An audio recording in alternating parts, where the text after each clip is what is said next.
Some of my favorite equipment in this gym only performs 2 or 3 functions. In other words, not multifunctional equipment that performs 5 or 6 exercises moderately well, but instead equipment that performs 2 or 3 functions extremely well. Today I want to show you 5 different examples of that kind of equipment and how it has benefited my training and certainly this home gym. It's an intriguing topic and I'm excited to talk to you guys about it. Let's get to it. What's up guys, welcome back to the channel. I'm Chris, this is Strength and Steel Reviews. I'm a father, I'm a personal trainer, and clearly a home gym equipment reviewer. Today we're kind of piggybacking off of Mike from Hybrid Resistance.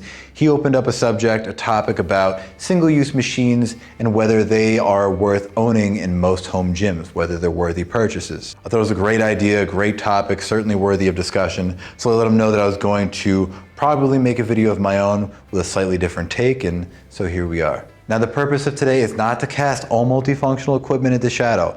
I think the late Apex bench with all 10 of its attachments is an incredible innovation and I loved it, I just reviewed it. I think the Freak Athlete Hyper Pro is an amazing design and the fact that Freak Athlete is about to improve upon it is revolutionary. I think it's great for home gym owners to have access to multifunctional equipment. I just think it's good to identify your preferences, your training style, and what works well with your setup. So today I want to introduce you to 5 different pieces of equipment that only perform 2 or 3 functions really well and yet still feel like they completely belong in this gym and I don't want them going anywhere. I'm going to walk you through each example, tell you which functions I prize the most dearly, and tell you exactly why and how it serves me in this gym. Perhaps it can give you some ideas. That's all I aim to do. I'm not here to tell you that what you're doing is right, and I'm not here to tell you what you're doing is wrong. I'm just here to tell you what I'm doing.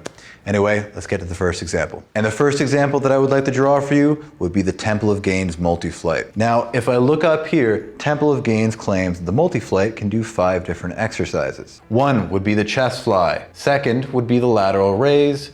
Then we have the front delt raise, the unilateral lat pullover, and a rear delt raise. Now, I recently made a review of this machine where I rank all 5 of these different exercises. I will not get into that here. I'll give you the abridged version. Essentially, I think it only performs 2 out of the 5 really well. Number 1 would be the lateral raise, which is fantastic.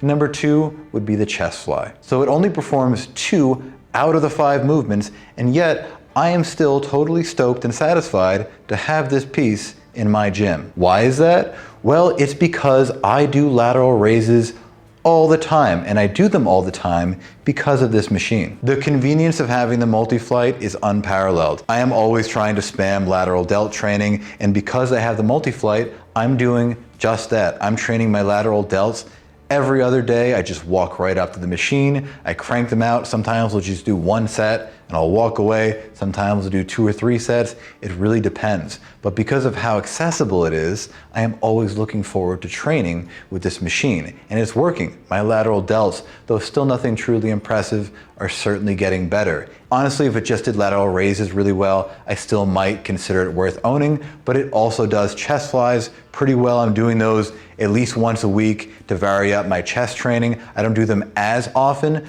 but it's still a useful exercise, and transitioning from one movement to the next is so easy. You just slide this carriage up or down. It takes a second, and it's your machine, so you can mark it up however you want, so you know exactly where to set it to expedite that process even more. But all right, the Multi-Flight is awesome. That's example number 1. Let me show you example number 2. Okay, here's our next piece of equipment. So for any of you that aren't familiar, this is the GMWD V8 Multi-Pressing machine. GMWD says that this machine can perform 4 different pressing movements. The first would be a decline, then a flat press, then an incline press, and then there's a shoulder press. Problem is, the decline function is nearly non-existent because there's pretty much no range of motion. Then the flat press has the same kind of limitation. There is more range of motion, but in my opinion, there's still not enough for me to go to it frequently. So that brings us down to 2 functions. So now we have an incline press and we have a shoulder press.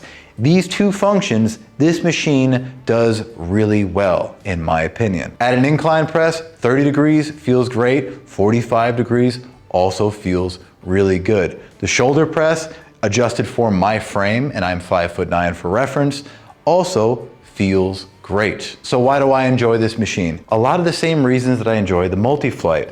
I essentially could just sit down and get to work. The weight that I was using for last time would already be set up on the sleeves. It is not now because I had some clients in just earlier today that use this.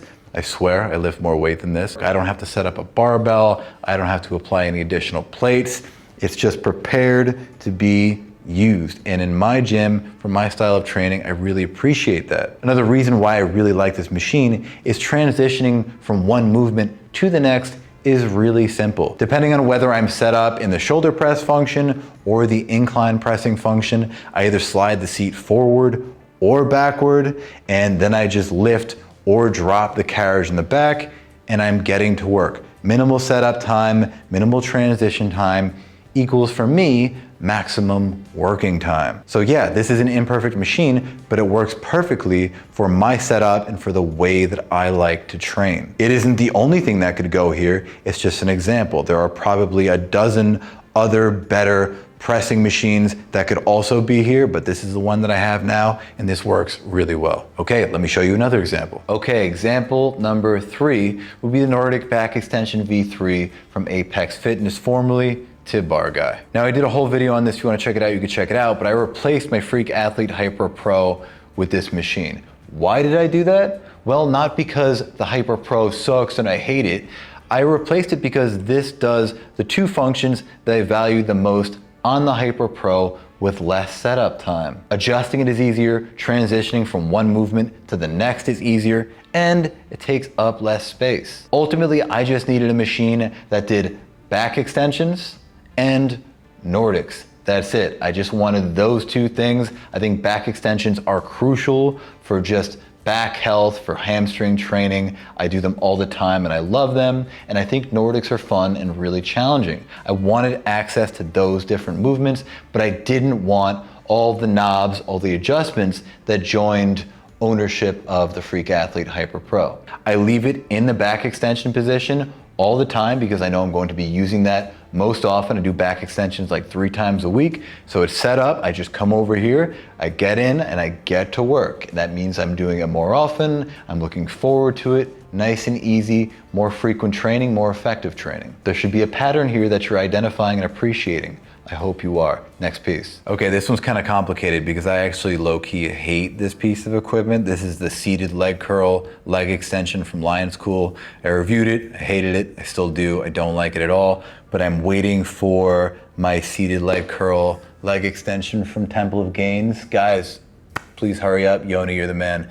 I would love that piece of equipment because until that arrives, I'm stuck with this. I don't love it, but I still value this combination, the leg curl, the leg extension, because it's two functions and ideally it's crushing those two functions, transitioning from one to the next, really easy, really simple, 2 movements that I know I'm going to do, that I know I value, that I know I appreciate. And so yeah, I'm willing to invest in it. Yeah, leg extensions are fantastic for developing the rectus femoris, for developing the quads. It's a really hard part of the quads to hit naturally, like through squats. So having a machine to help is awesome, and this definitely helps.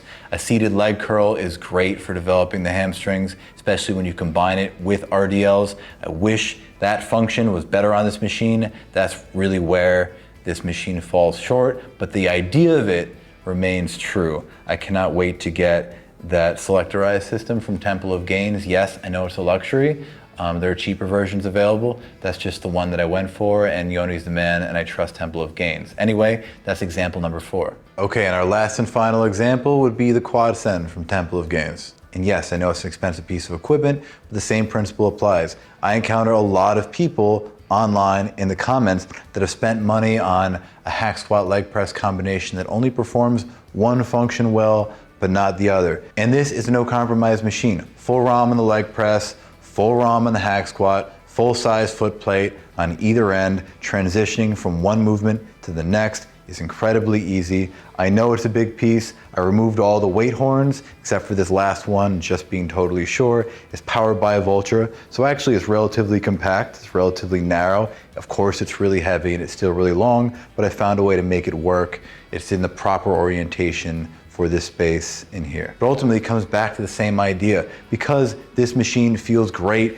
doing its stated movements, I want to use it. I look forward to using it. And so I use it more often. That enables me to be a stronger man, stronger husband, and of course a stronger father. It means that this gym gets used more often and it becomes a brighter space that I am excited to be in and look forward to spending time in. Okay, I won't draw any more examples. I don't know if I have any more examples. I think 5 is pretty good. I guess the sweet spot after filming this whole thing would be 2 exercises. I like machines that can perform 2 or 3. I agree that 1 probably is not enough to justify most real estate in a home gym. I think 2 or 3 different functions certainly can be, depending on what your space looks like and what your preferences are. That doesn't mean every piece of equipment in your gym needs to perform 2 or 3 functions. It just means that perhaps it's worth considering equipment that can perform that many functions if it reportedly performs them very well. Like I said, for me, all this equipment is easy to use. That makes me look forward to using it. That means that I'm actually in my gym training, because that's why a home gym exists, so that you can actually use it, not just to look all pretty and nice. Make sure you're out there, make sure you're using it, and if you're not using it, ask yourself why and seek to answer that question, because otherwise you're just wasting money and wasting time because it doesn't stop moving. You're just gonna die. Make sure you die feeling like a strong, capable man. Nobody's gonna do the work but you, so make sure that you get it done. But okay, that's enough. Make sure you like the video, comment below, tell me your thoughts to support the almighty algorithm, and you stay strong and you stay steely, and I'll catch you in the next one. Adios.